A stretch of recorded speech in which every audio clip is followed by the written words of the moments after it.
네. 아이고, 우리 오기석, 참, 네, 우리, 제가 인천에 있을 때 목회할 때 신학교 나오시던 우리 전도사 목회는 안 하시고 이제 왔는데 정말 오랜만에 뵙습니다. 한 20년 넘게 만에 봤는데 반갑습니다. 예. 자, 이 영화가 선샤인이라고 하는 영화가 있는데 또 우리가 늘 생각했던 것 가운데 하나가 이렇게 태양이 없어지면 어떻게 될까라고 하는 걸 상상해 본 적도 있고 영화화된 것도 있죠. 정말 참 신기한 것은 어렸을 때 보던 만화 영화 혹은 영화가 요즘 들어 현실화되고 있다라고 하는 것을 알 수가 있죠. 그래서 와, 사람의 상상력이 이렇게 무섭고 정말 잘 된다라고 하는데 이거는 꼭 이루어져서는 안 되죠. 뭐냐?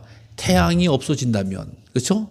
태양이 없어진다면 큰일 날 일이죠. 근데 사람들이 상상을 해서 영화를 만든 거예요. 태양이 없어지면 어떻게 될까? 여러분, 태양이 없어지면 뭐예요? 쉽죠. 다 죽죠. 이렇게 이야기할 수 있잖아요. 예. 태양이 없어지면 어떻게 될까라고 하는 것에 대해서 과학자들도 연구를 해보고 상상을 동원해 볼 때에 어떻게 되느냐. 태양이 없어지면 제일 먼저 기온이 떨어지는, 기온이 급격하게 떨어지기 시작한다. 그냥 뭐 태양이 없으면 전기불 켜면 되죠 라고 생각을 하는 사람도 있을 수 있습니다만은 그게 만같이 그렇게 되는 게 아니에요. 기온이 수위로에는 급격히 떨어지면서 또 시간이 지나면서 이제 바다도 꽁꽁 얼기 시작한다라고 하는 거예요. 바다도 얼기 시작하고 그 다음에는 우리 지구의 평균 온도가 영하 70도까지 떨어지게 된다. 그래서 태양이 없어지고 나서 수십 년이 지나고 나면 이 지구상에는 아무런 생물도 살 수 없을 것이다 라고 하는 거예요. 이것이 과학자들의 연구의 결과이기도 하고 또 인간이 상상하는 것도 볼 수가 있습니다. 그러면 인간은 어떻게 보면 태양을 중심으로 지구도 돌고 태양을 통해서 생명의 근원을 공급받는구나 라고 하는 것을 다시금 알 수가 있습니다. 여러분, 태양이 없으면 안 되듯이 우리 믿음의 길 가운데 있어서 예수 그리스도를 영적 태양으로 기억하고 주님을 잘 따르는 우리 성도님들 되시기 바랍니다.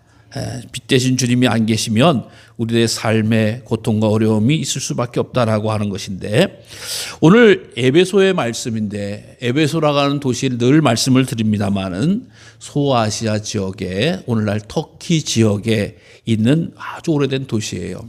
그 도시는 상업도시이기 때문에 많은 사람들이 오고 가고 많은 사람들이 살아서 당시 인구가 한 20만에서 25만 된 엄청난 큰 로마의 중요한 도시였다라고 이야기를 합니다. 그래서 이 중요한 도시가 있으면서도 특징적인 것은 뭐냐? 아주 거기에는 그 신전을 가지고 있어서 우상을 섬기는 일에 아주 앞장섰던 도시예요. 그래서 성전에서 이 창녀들과 함께 이 성적인 의식을 치르는 것이 전혀 낯설지 않은, 그래서 영적으로도 타락하고 윤리적으로도 타락한 도시가 바로 에베소 지역이었다라고 하는 것을 알 수가 있습니다.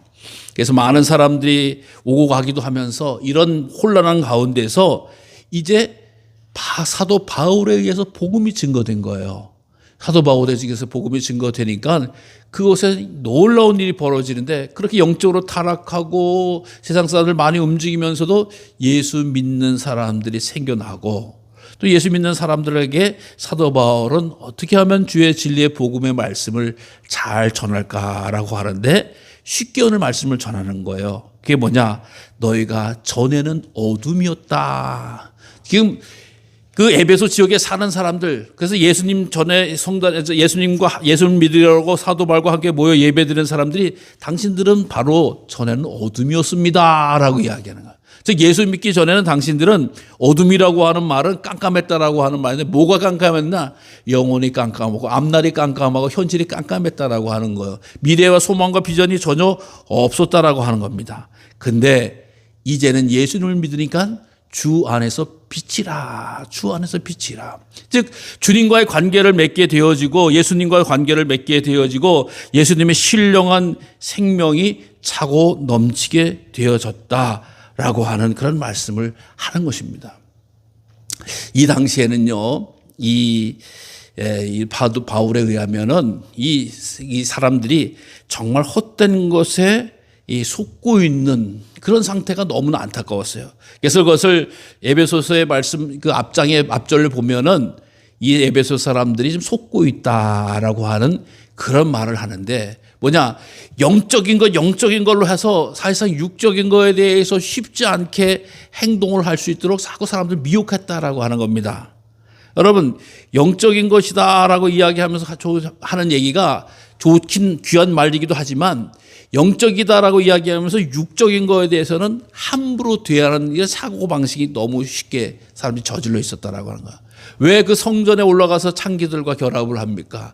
육신은 아무나 막 함부로 굴러도 된다라고 하는 생각을 가지고 있었기 때문에 영혼만 신령하면 되지라고 하는 생각만 하고 있었다라고 하는 거야. 여러분, 그러나 우리 하나님이 영혼만 창조하셨습니까? 아니잖아요. 돕는 배필을 태초부터 창조하셔서 짝을 만나고 생활을 할 수 있도록 도와주셨는데 그것을 따르지 아니하고 그저 이방의 신상과 우상의 방법을 쫓아서 이런 일을 행하게 되어졌다라고 하는 것입니다. 그러면서 이제 너희들이 예수 안에서 빛의 자녀라고 했으니까 빛의 자녀들처럼 행해야 된다. 그러면서 열매를 이야기합니다. 착함과 의로움과 진실함이다. 여러분, 우리가 시골에 살다 보면 무슨 나무를 잘 아시는 분이 많이 있어요. 근데 사실 도회지에서 오래 생활하다 보면 혹은 이거 잘 모르면 나무에 대해서 잘 모르잖아요. 전혀 몰라요. 이게 무슨 나무인지 몰라요. 근데 그 나무가 아는 방법은 꽃이 피거나 가장 확실한 것은 열매를 맺는 그 나무를 알잖아요. 아, 사과가 열렸네. 저거 사과나무야. 예? 저기에 배가 열렸네. 배나무야. 밤이 열렸네. 밤나무야. 열매를 통해서 그 나무를 아는 게 쉽습니다. 야, 이게 모양은 이게 박달나무 같은데 이게 무슨 나무인지 모르겠네. 아, 모양은 무슨 나무 같은데 잘 모르겠네. 확실한 것은 무슨 열매를 맺느냐에 따라서 결정되어진다라고 하는 것을 알 수가 있어요. 여러분, 우리 믿음의 성도들이 주 안에서 빛의 자녀로 살아갈 때에 나도 잘 모르겠다라고 이야기하지만 거기에 합당한 열매를 맺는다라고 하는 것을 바울은 알려주고 있다. 그것이 뭐냐? 모든 착함이라고 하는 표현을 씁니다. 착함. 우리가 한자로는 착할 선. 그래서 선이라고도 표현을 합니다. 여러분, 믿음 가지고 신앙생활을 하면서 이 착하다라고 하는 것은 중요한 의미를 지니고 있어요. 선하다라고 하는 건 중요한 의미를 지니고 있어요. 왜냐? 하나님의 성품을 담기 시작하는 것이 믿음입니다. 하나님의 성품은 어디 있습니까? 거룩함에 있고 자비로우심에 있고 긍휼하심에 있고 용서하시는 것이 하나님의 성품 중에 하나입니다. 근데 빛의 자녀로 살아가다 보니까 빛의 자녀가 되어지니까 이 착함을 갖게 되어지는데 자비롭고 긍휼하고 용서함을 나타내는 열매가 맺어지기 시작한다라고 하는 거예요. 여러분, 이것은 자기중심적으로 사는 사람에게 또 세상의 방법대로 살아가는 사람에게 본능을 쫓아 살아가는 사람들에게는 있을 수가 없는 마음이잖아요.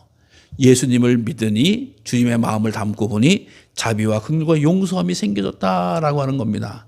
그래서 우리가 이 살아간다라고 하는 것 가운데서 이런 열매가 언제부터 생겼냐 알고 봤더니 예수님을 알고 신앙생활을 하면서 생긴다라고 하면은 누가 뭐래도 나는 빛의 열매가 된 줄로 믿으시기 바랍니다. 그래서 주변 사람이 아이고 당신은 교회 다니더니 어떻게 이렇게 착해졌어? 어떻게 이렇게 용서를 잘해? 어떻게 이렇게 참기를 잘해? 어떻게 막 인자해졌어? 이런 얘기 듣는 게 당연한 거예요. 어쩌다 생기는 게 아니에요. 그게 그러면 내가 빛의 자녀로 살고 있구나라고 하는 것. 내가 전에는 그렇게 악독하고 그렇게 혈기 부리고 그렇게 험하던 사람이 이렇게 변화되면서 열매를 맺는 은혜가 우리 가운데도 있어진다는 사실을 반드시 기억하시기를 바랍니다. 또 뿐만 아니라 의로움이다라고 표현을 합니다. 의로움이다. 여러분, 의롭다라고 하는 것은 기준이 있다라고 하는 거예요. 왜? 기준이 있기 때문에 의롭다, 의롭지 못하다라고 하는 것으로. 그래서 의롭지 못하는 것은 재판을 받거나 벌을 받는 거예요. 그 기준을 뭘로 삼느냐? 기준이 없던 사람이 기준을 뭘로 삼느냐? 바로 하나님이라고 하는 기준을 삼았다라고 하는 이야기예요. 여러분, 이 세상에 의로운 것은 하나님을 믿으니 의롭다 여기셨다라고 하는 것처럼 하나님을 기준으로 삶일 때 의라고 하는 것이 즉 바르고 의롭게 세워진다라고 바르게 되어진다라고 하는 겁니다. 하나님 없이 살아가는 것, 하나님의 뜻을 벗어나서 살아간다라고 하는 것은 바르게 살 방법이 없습니다. 세상에 어떤 인간의 도구와 방법으로서 지혜롭게 하고 바르게 할 수 있는 도구와 방법이 없어요. 인간을 지으신 하나님만을 믿고 섬기는 것만이 바르게 살아가는 길이고 의롭게 살아가는 길이다라고 하는 거예요. 예. 그래서 이 세상을 살아가는 동안은 대부분의 기준이 뭐예요? 내 욕심대로 살아가거나 본능을 쫓아 살아가거나 또 어떤 목적을 쫓아서 살아가는 경우가 많은 게 사람들의 모습입니다. 근데 빛의 자녀가 되어질 때에는 기준이 생긴 거예요. 아, 하나님을 쫓아서 살아가야 되는구나. 하나님이 나의 기준이 되어지구나. 그래서 성경 말씀을 가까이 하고 하나님이 원하시는 것이 무엇일까? 하나님이 기뻐하시는 것이 무엇일까? 하나님께서 이루시기 위한 것, 나를 통해서 이루시기 위한 것이 무엇일까? 라고 해서 그것을 행하는 것이 바로 의로움이 되어진다. 그래서 때로는 내 시간과 내 물질과 내 재능이라도 하나님을 위해서 쓰임 받는다라고 하는 것은 의로운 것이 되는 거예요. 의로운 행동이 되고 의로운 물질이 되고 의로운 시간이 되어진다라고 하는 거예요. 나의 용찜과 나의 만족과 나의 영광을 위해서 쓰여지는 것이 아니라 그래서 기준을 잡기 시작했다라고 하는 것이 빛의 자녀들의 특징입니다. 여러분 오늘 이 귀한 시간을 왜 쓰십니까? 하나님을 위해서 쓰시는 거예요. 여러분 왜 봉헌합니까? 하나님을 위해서 봉헌하는 거예요. 왜 하나님을 위해서 여러 가지로 헌신하고 충성합니까? 하나님을 위해서 쓰는 것은 빛의 자녀로서의 삶으로 합당하고 마땅하기 때문인 줄 믿습니다. 또 뿐만 아니라 진실함에 있다라고 이야기해요. 진실하다고 하는 것은 알레테이아라고 하는 히라보를 쓰는데 이게 진실이 뭐냐? 숨겨지지 않는다. 드러난다라고 하는 것은 숨김없이 되어야 돼요. 여러분 그래서 거짓과 가식과 위선이라고 하는 것이 있을 수 없는 이것이 바로 진리라고 하는 거예요. 진실이라고 하는 거예요. 우리들의 신앙생활, 우리의 믿음의 생활을 숨길래야 숨길 수가 없습니다. 왜? 이미 기준이 하나님의 방법에 있고 또 하나님께서 주신 성품을 따라 변화되어지고 또 이렇게 생활하다 보면 아, 저 사람이 다른 곳에 나와는 다른 곳에 있는 사람이구나 라고 하면서 드러나게 되어진다라고 하는 거야. 여러분 그래서 우리가 신앙생활 이쯤 했으면 어디 가서 권사님이시죠 또 장로님이시죠 또 성도님이시죠 라고 듣는 게 전혀 이상한 일이 아니라고 하는 거예요. 이건 자연의 원리고 하나님의 뜻이라고 하는 겁니다. 그래서 이 빛의 자녀들은 그것이 잘 드러나서 하나님 앞에 영광을 돌리는 그런 삶을 살아야 된다고 합니다.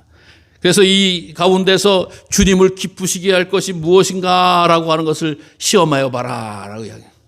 신앙생활을 하면서 믿음으로 살아가면서 빛의 자녀가 되어지면서 주님을 기쁘시게 하지만 제일 먼저는 우리 자신이 기쁜 자의 삶을 사시기를 바랍니다. 사도 바울도 항상 기뻐하라. 여러분 우리가 항상 기뻐하지 못하는 이유는 비교를 하기 때문이다. 비교라고 하는 것은 하나님의 원리, 하나님의 법칙이 아니에요. 하나님은요 우리를 지으셨을 때 어떻게 해요? 하나님의 형상을 따라 지으셨다라고 말씀하잖아요. 하나님의 형상을 따라 지으셨다. 그래서 하나님의 뜻을 알고 하나님의 그것을 따라서 알 때에 이 나의 기쁨을 누리게 되어진다라고 하는 거예요. 근데요, 하나님께서 나와 관계를 맺으신 분이시고 하나님이 나를 지으셨다라고 하는 크게 인식하면서 살아가야 되는 그런 기쁨을 누려야 되는데 뭐라고요? 자꾸 다른 거를 보는 거예요.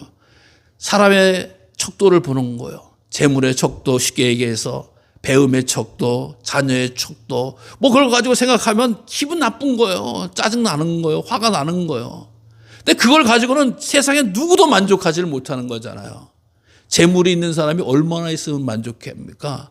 뛰는 놈 위에 나는 놈이 있다고 재물이 있으면 그보다 더 많은 사람도 많고 그보다 더 많은 사람도 많고 아예 똑똑하기로 이야기 많이 배운 사람이 이야기하면 초등학교 졸업장 갖고 온 때는 큰 소리 치다가도 중학교 졸업한 사람도 있고 고등학교 졸업한 대학원 박사 된 사람도 있고 뭐 별의별 사람이 다 있어요. 그래서 세상의 기준과 방법을 가지고는 내가 기뻐할 수가 없는 거예요.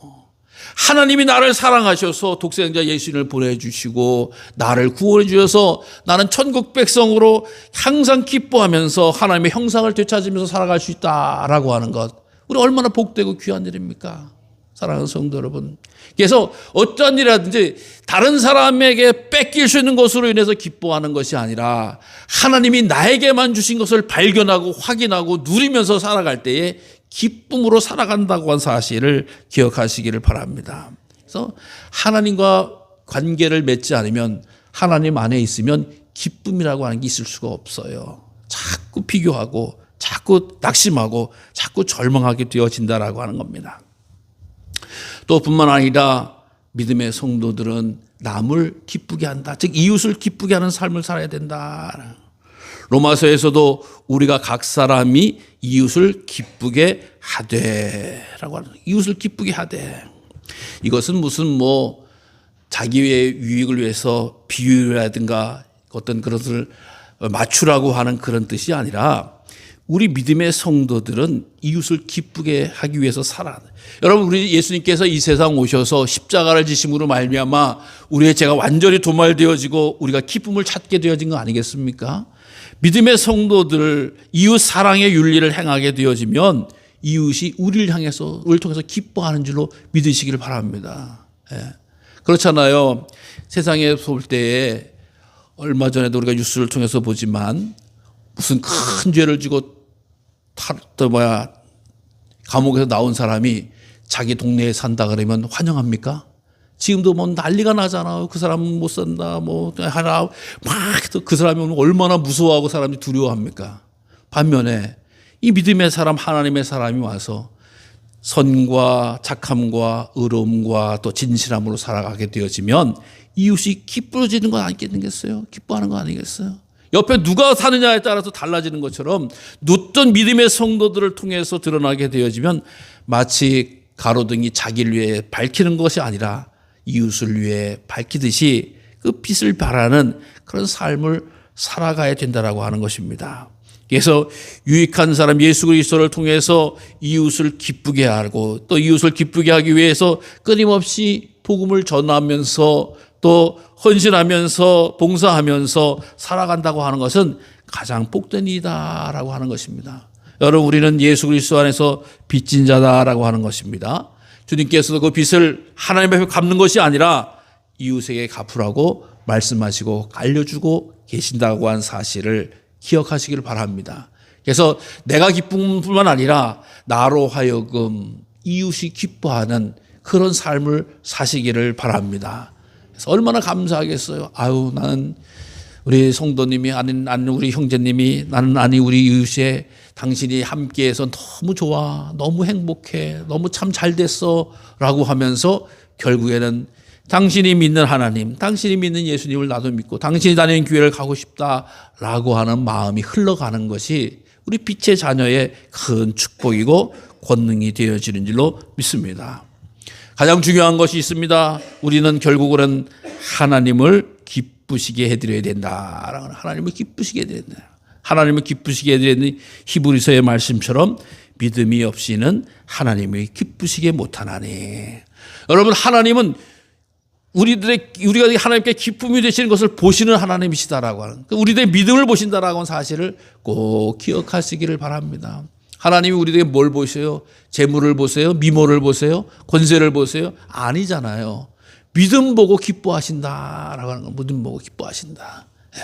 그래서 하나님이 우리들의 중심을 보신다는 사실을 크게 말하는, 그 중심이라고 하는 것이 하나님을 향한 그 믿음이다라고 하는 것이에요. 그래서 그 믿음이 굳건할 때, 든든할 때 하나님이 얼마나 기뻐하고 또 귀하게 여겨주시는지 알 수가 없습니다. 그래서 하나님의 기쁨이 되는 삶이 살아간다고 하는 것은 우리 인생의 최고의 승리고 최고의 축복이 되는 줄로 믿으시기를 바랍니다. 그래서 항상 기도하시면서 성령님의 은혜를 구하시기를 바랍니다. 성령의 열매는 사랑과 기쁨과 화평이라라고, 성령이 기쁨이 있다라고 하는 것을, 내 안에 기쁨을 찾으려고 누리려고 해도 우리의 마음과 기쁨을 금세 쉽게 만들게 하고 분노하게 만들게 하고 화나게 만드는 사단의 괴계가 얼마나 강력한지 알 수가 없잖아요. 그러나 그것을 뚫고 견디고 이길 수 있는 방법은 내 지혜가 아니라, 내 방법이 아니라 성령이 함께 하실 때다라고 하는 것이잖아요. 아니, 누군들 기뻐하고 싶지 않습니까? 맞는 얘기예요. 누군들 자랑스러워 평안하고 싶지 않습니까? 맞는 얘기예요. 근데 그 방법이 뭐예요? 성령님이 함께 하실 때, 성령으로 충만할 때라고. 그래서 내 힘으로 맞서고 내 힘으로 방법을 도구하는 것이 아니라 주님 안에 거하는, 성령 안에 거하는 성령님의 능력을 의지하는 그런 방법이다라고 하는 것이에요. 그래서 믿음의 영적 진리를 아시는 분은 왜 나는 기쁘지 않을까? 왜 나는 이렇게 할까? 성령님을 구하시고 너와 함께 하리라고 하는 보혜사 성령님을 의지하시고 믿고 생활할 수 있는 지혜와 믿음을 더하시기를 바랍니다. 또 어떤 분들은 또 이렇게 이야기해요. 고난받으면 짜증나고 화나리다라고 이야기합니다만은 사실 영적인 믿음의 눈을 갖게 되면 야고보서의 말씀처럼 여러 가지 시험을 만나든 온전히 기쁘게 여겨라. 기쁨이라고 하는 것이 정말 나의 육신의 기쁨도 있지만 이 영적인 원리를 잘 알고 준비할 때 더 큰 기쁨이 온다라고 하는 거예요.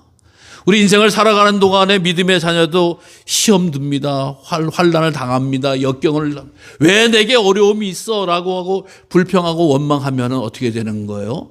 결국에는 믿음을 떠나게 되어지기도 하고 또 은혜 받은 거 다 쏟아놓기도 한다라고 하는 것입니다. 야고보서의 말씀처럼 시험이 다가오고 어려움이 다가오고 환난이 다가오고 고통, 고난이 다가올지라도 때로는 좌절할 수도 있고 때로는 실망할 수도 있고 때로는 화가 날 수도 있습니다. 그러나 그 뒤에 넘은 것을 보면서 딛고 일어서기를 바랍니다.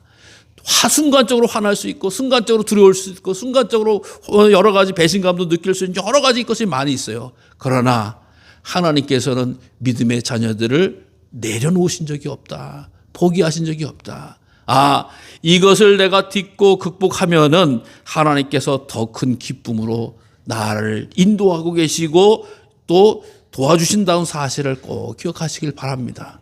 우리는 고난을 즐기는 자는 아니지만 고난 가운데 거했을 때 영원하신 하나님의 사랑과 계획이, 섭리가, 은총이 나에게 다가오고 있음을 인정하시고 선포하시기 바랍니다. 그 고난에 지지 마시기 바랍니다. 그것의 감정으로 쏟아부으시 말하기 바랍니다.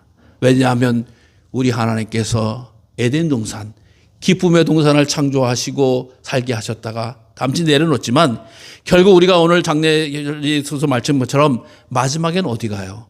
고난과 고통과 애통하는 것이나 아픈 것이나 두려워하는 것이나 염려하는 것이 없고 기쁨의 하나님의 나라의 구원의 완성에 들어가게 되어진다라고 하는 거 아니겠어요? 기쁜 것이 아니면 천국 갈 일도 없단 말이죠. 그런데 하나님께서는 그곳으로 우리를 예비해 놓으시고 인도해 주신다는 사실을 말씀해 주고 약속해 주신 사실을 기억하시기를 바랍니다. 그래서 우리의 마침은 기쁨이다라고 하는 것을 꼭 기억하면서 주의 자녀로, 빛의 자녀로 우리를 부르셨습니다. 오늘도 인도하고 계십니다. 그 사실을 기억하면서 누가 뭐래도 주께서 주신 기쁨과 감사와 사랑을 내려놓지 마시고 온전하게 달려갈 수 있는 우리 성도님들 되셔서 하나님께 영광 되는 귀한 삶이 되시기를 간절히 주님의 이름으로 축원합니다. 기도하겠습니다.